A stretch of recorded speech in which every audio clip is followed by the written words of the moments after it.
അല്ല മനുഷ്യ, നിങ്ങൾ ഇവിടെ ഇങ്ങനെ ഇരിക്കുക, പോണ്ടേ നമുക്ക്? സാധനങ്ങൾ വാങ്ങണ്ടേ? സാധനം വാങ്ങിക്കണം. ഒരു ബ്രഷ് വാങ്ങിക്കാണ്ട്, ഒരു പേസ്റ്റ് വേണം, ഒരു തോർത്ത് കൊണ്ടൊക്കെ വാങ്ങണ്ട്. പോയോക്കെ അല്ലേ? സൂപ്പർ മാർക്കറ്റ് ഉണ്ടാവോ?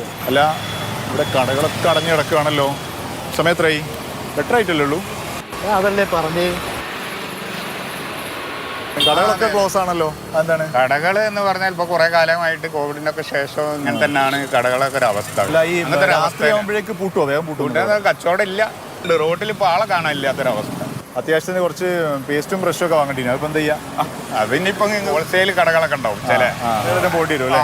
അവരെ ഉണ്ടെങ്കിൽ സാധനങ്ങൾ അവിടെ കിട്ടും. ആയിക്കോട്ടെ, കാണാം. ശരി, അവിടെ ഉണ്ടാവും നമ്മളെ സാധനം. വാ, സൂപ്പർ മാർക്കറ്റാ, അപ്പം സാധനം ഉണ്ടാവും വിചാരിക്കാം.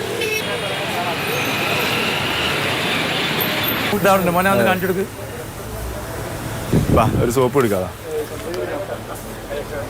കടകളൊക്കെ മൊത്തം പൂട്ടിയിരിക്കുക അവിടെ വരുന്ന വഴിയിലൊക്കെ. എന്താ സംഭവം? അത് കടകൾ ഇപ്പം കുറച്ച് കോവിഡിന് ശേഷം വളരെ മോശമാണ്. നമ്മൾ അത്യാവശ്യ സാധനം വാങ്ങാൻ പോലും ഇപ്പോൾ രാത്രി 8 മണിക്ക് ശേഷം പറ്റില്ല. പരിക്കട അങ്ങാടി തന്നെ നിങ്ങൾ പോയി നോക്കിക്കഴിഞ്ഞാൽ ഒട്ടുമുക്കാൽ കടകളും 7 മണി 8 മണിയാകുമ്പോഴത്തേക്ക് അടച്ചു പോകാണ്. നേരത്തെ അങ്ങനെയല്ലായിരുന്നു. നേരത്തെ 12 മണി 1 മണി വരെയൊക്കെ കടകളിൽ നിന്നൊരു കാലഘട്ടം. അതുപോലെ ഇങ്ങനത്തെ ഈ ബ്രെഡും പച്ചക്കറിയൊക്കെ കേട് വന്നുകൊണ്ടാണ് ചെയ്ത് തോന്നുന്നത്. പൂട്ടാണ് ലാഭം. കാരണം കറണ്ട് ബില്ല് അത്രമാത്രം കൂടിയിരിക്കുന്ന സമയത്ത് പൂട്ടാണ് ലാഭം. ഏതായാലും നമുക്ക് തൽക്കാലം പേസ്റ്റും സോപ്പും ബ്രഷും കിട്ടിയിട്ടുണ്ടല്ലോ, സമാധാനപ്പെടാം.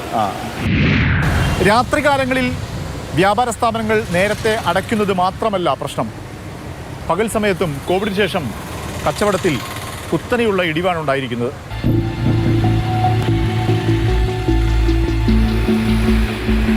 കോഴിക്കോട് കല്ലായി റോഡിലെ ഈ കടകൾക്കെല്ലാം നിലവിൽ ഷട്ടറുകൾ വീണ് കഴിഞ്ഞു. ചിലത് എന്നേക്കുമായി അടച്ചുപൂട്ടി, മറ്റു ചിലത് വിൽപ്പനക്കായി വെച്ചിരിക്കുന്നു.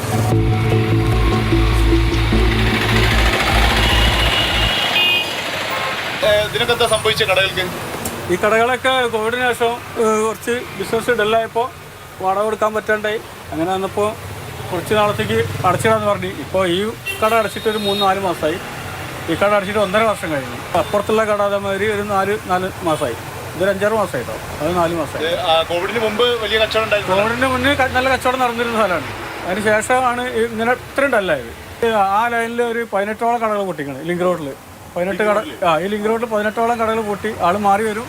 പിന്നെ ഒരു 11 മാസം കഴിഞ്ഞാൽ വീണ്ടും പഴയ മരം തന്നെയാവും. കേരളത്തിൽ ഒരു 50,000-ഓളം കച്ചവട സ്ഥാപനങ്ങൾ പൂട്ടിപ്പോയിട്ടുണ്ട്. പക്ഷെ അത് പ്രത്യക്ഷത്തിൽ കാണാത്തതിൻ്റെ കാരണം പൂട്ടുന്ന കടകളിൽ പകുതിയിലധികം പുതിയ ആളുകൾ വന്ന് കച്ചവടം തുടങ്ങുക. അവരൊരു 6 മാസം കഴിയുമ്പോൾ പൂട്ടിപ്പോവുകയാണ്. ന്യൂജൻ മാത്രമല്ല, എല്ലാവർക്കും ഓൺലൈനിൽ എങ്ങനെ വാങ്ങാം, എങ്ങനെ അതിനൊരു പരിശീലനം വന്ന് അതൊരു ശീലമായിട്ട് ആ ശീലം ഇപ്പോഴും മാറിയിട്ടില്ല.